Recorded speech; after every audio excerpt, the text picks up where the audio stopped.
Budget का एक परिवेश होता है, हर बजट का एक माहौल होता है और वही परिवेश बजट कैसे बनना चाहिए, उसकी क्या प्राथमिकताएं होनी चाहिए, उसको निर्धारित करता है। इस बजट के पहले देश में व्यापक रूप से छाई हुई बेरोजगारी, महंगाई, आर्थिक असमानता, ग्रामीण अर्थव्यवस्था जो पूरी तरह से ठप हो चुकी है, वेतन जो निरंतर कम हो रहे हैं, रूरल डिमांड जो डिप हो गई है, वो थी और यही सरकार की प्राथमिकताएं होनी चाहिए थी। लेकिन जबानी जमा खर्च तो विकसित भारत पे बहुत किया गया। असलियत सरकार के खुद के आंकड़े, बजट के खुद के आंकड़े बयां कर रहे हैं। विकसित भारत करेंगे, कैसे होगा भारत विकसित? कृषि पर, शिक्षा पर, स्वास्थ्य पर, सामाजिक कल्याण पर जो इस साल का बजट था उससे भी कम खर्च करने का काम इस सरकार ने किया है।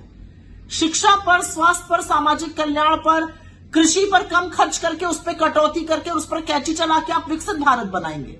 चलिए अगले वर्ष की बात करते हैं। इस वर्ष सरकार ने रक्षा पर, फूड सब्सिडी पर, फर्टिलाइजर सब्सिडी पर, खाद और खाद्य सुरक्षा के लिए जो पैसा खर्च किया, अगले साल उसमें कटौती कर दी गई। ये विकसित भारत बनने की बातें हो रही हैं। अब आगे की बात करते हैं। सरकार ने बहुत बड़ी बड़ी डेंगे हाँकी, लेकिन जो रूरल अर्थव्यवस्था है, जो ग्रामीण अर्थव्यवस्था है, वो पूरी तरह से चरमरा चुकी है। वेतन और आय लगातार गिर रहे हैं, वहां पर डिमांड पूरी तरह से ठप हो गई है, इसीलिए कंजम्पशन खत्म हो गया इकोनॉमी में। इकोनॉमी में कंजम्पशन आधा हो गया बनस्पत पिछले साल ही, लेकिन उसके बारे में कोई चिंता नहीं। लेकिन सरकार के आंकड़े दिखाते हैं कि दिक्कत और समस्या कितनी भयावह है। सरकार ने इस साल मनरेगा का बजट 60,000 करोड़ रुपए रखा था, खर्चा करना पड़ा 86,000 करोड़।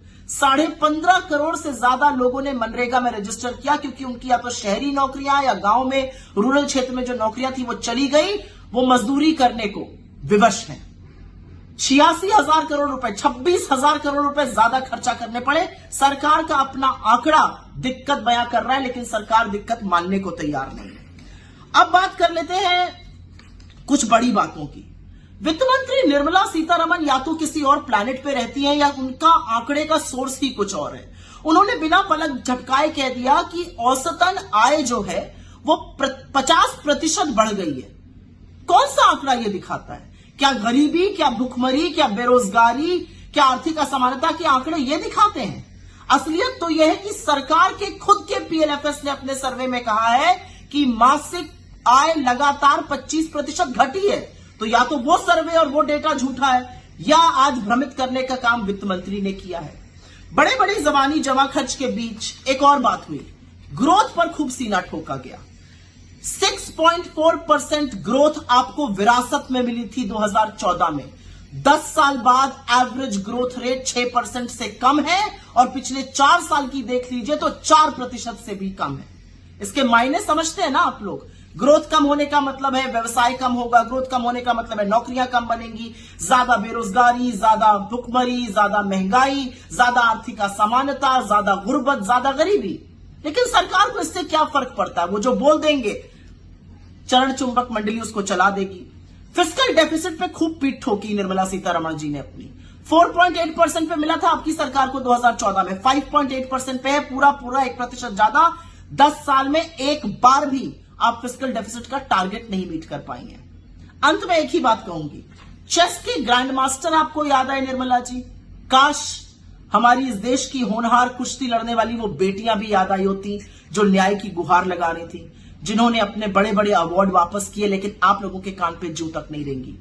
बहरहाल आपकी प्राथमिकताओं की जो कच्चा चिट्ठा है वो तो आपने ही बयां कर दिया। ये कुछ आंकड़े आपके सामने रख रही हूं जिसको वर्ड काउंट कहते हैं। निर्मला जी ने 42 बार प्रधानमंत्री का नाम लिया, 42 बार टैक्स का नाम लिया, लक्षद्वीप का भी नाम ले लिया, वंदे भारत का भी नाम ले लिया।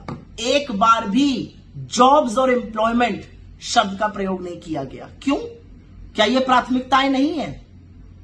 असलियत तो यह है कि यह देश आपके जुमलों से और आपकी प्राथमिकताओं से जो गलत है उससे उब चुका है।